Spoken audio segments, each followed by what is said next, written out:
Welcome to the training flight on the radar warning receiver and countermeasure systems of the F-15C. The F-15C's Tactical Electronic Warfare System, or TEWS, is a powerful built-in system that provides electronic detection and identification of surface and airborne radar threats, as well as active radar jamming. The mission is currently paused. Press the spacebar to continue. The first component of the TEWS we'll cover is the RWR. This system passively detects when the aircraft is being illuminated by other radars and presents this information to you in the TEWS display at the top right of the instrument panel, highlighted. This is a useful system because, unlike your radar, it allows you to detect threats without alerting them to your presence. Also, unlike your radar, it provides 360 degrees of coverage. The TEWS presents a top-down view of the area around you. You're in the center with your nose pointing towards the top. Symbols on the TEWS display indicate the direction and signal strength, not range, of contacts. The TEWS display also classifies contacts by type and status. Known airborne and ground radar types are identified by different codes. See the manual for a list of codes. A hat symbol above the code means it's an airborne radar. For example, 15 without a hat means an SA-15 SAM radar, but a 15 with a hat means an F-15. The highest threat contact is inscribed by a diamond. A semicircle is added above the most recent contact. A flashing semicircle or circle is added to a contact that is supporting a missile launch. Active radar missiles, which are missiles that have their own radar instead of relying on the launch aircrafts, are identified by the letter M inscribed by a circle. Press the spacebar to continue. The RWR will alert you of only radar-guided threats. It won't detect missiles with infrared guidance. You'll need to spot those visually. Also, if you're far from a threat, you might get an RWR indication before they actually see you on their radar. By the same token, though, when you're searching for targets with your radar, they might see you on their RWR before you see them on your radar. Press the spacebar to continue.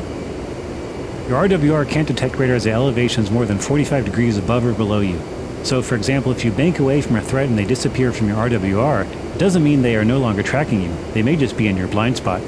Although the TEWS can identify the type of radar illuminating you, it cannot tell whether the source is friendly or hostile. Now we'll try utilizing the TEWS against some actual threat contacts. When you press the spacebar, I'll unpause the mission. Autopilot is on. Adjust the throttle to about 81% RPM to maintain a speed of about 250 knots.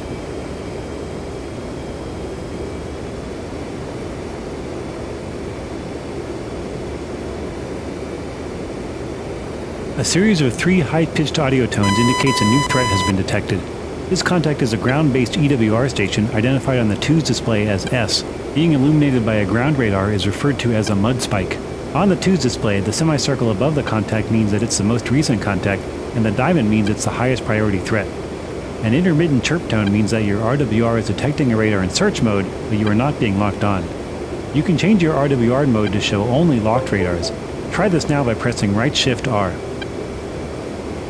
The contact is no longer shown since it was only in search mode. Switch back to showing all contacts by pressing Shift+R again. We now have an additional contact. A MiG-31 is inbound from the southwest at beyond visual range, identified on the TEWS display as a 31 with a hat. The semicircle and diamond indications have switched to this contact to indicate it's the most recent and highest priority threat. The faster chirping sound means that the RWR has detected a threat locking onto you. Also, the AI airborne intercept warning light at the top of your instrument panel is now on, indicating you are currently being illuminated by an aircraft radar, which could be friendly or hostile. Being illuminated by an airborne radar is referred to as a spike. Continue flying straight ahead.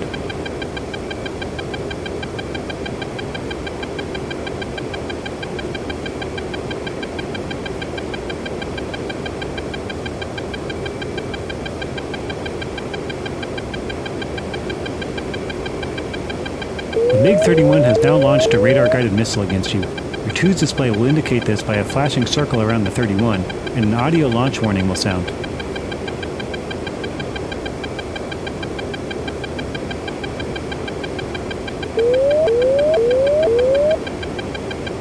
I've disabled the MiG.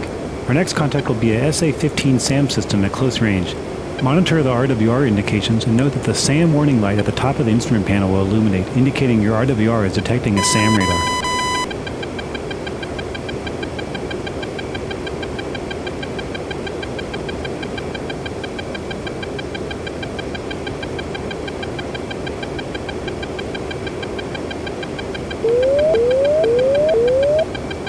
I've disabled the SA-15. Next, we'll talk about another useful component of the TEWS, the ALQ-135 Internal Electronic Countermeasures, or ECM system. This system attempts to jam other radars and prevent them from tracking and locking onto you.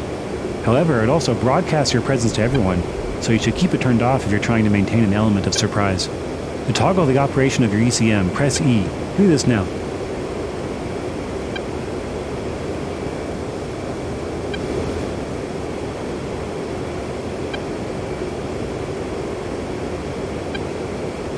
Notice the blinking X at the center of your two's display.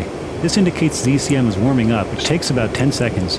Once your ECM is operational, the X will become solid. The last component of the twos we'll cover is expendable countermeasures in the form of chaff and flares. These are released from the aircraft to attempt to lure away radar and infrared guided missiles respectively. Press the spacebar to continue. Your remaining chaff and flare quantities are indicated at the top right of your MPCD, which is located on the left of your instrument panel. Chaff is useful when a missile is at your 3 or 9 o'clock. In this situation, the relative speed of the missile to you and your chaff is similar, confusing the missile. If the missile is ahead of or behind you, though, the missile will not have much trouble discerning you from your slower chaff. When chaff is released, if you spot a missile launch with no corresponding RWR warning, there's a good chance it's an infrared-guided missile. Try to get the missile coming towards your flight path at a perpendicular angle and dispense flares. When flares are dispensed, the word flare will light up in your countermeasures dispenser lights. If you see the word minimum light up there, it means you're getting low on chaff and or flares. Release a pair of flares now by pressing delete. You can release chaff and flares simultaneously by pressing Q. You can also set your twos to continuously dispense both chaff and flares. This is useful when you're evading an incoming missile but are too concentrated on other tasks such as getting into a firing position while performing evasive maneuvers to be distracted by manually dispensing chaff or flares. Activate continuous countermeasure dispense mode by pressing left shift Q now.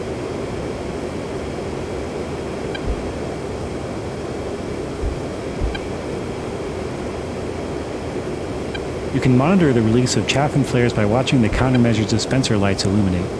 Press left shift Q again to deactivate continuous dispense mode. Although in this lesson we flew straight and level towards hostile contacts, that's obviously not the best course of action in battle.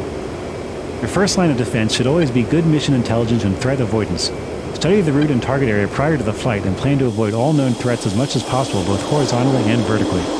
When engaged, you may be able to simply turn and run the other way if the shooter is at relatively long range.